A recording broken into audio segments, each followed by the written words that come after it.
चांदवडचा राजा ज्योतिबा माझा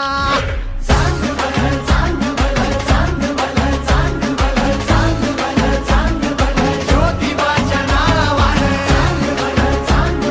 माझा ज्योतिबा, ज्योतिबाच्या नावानं.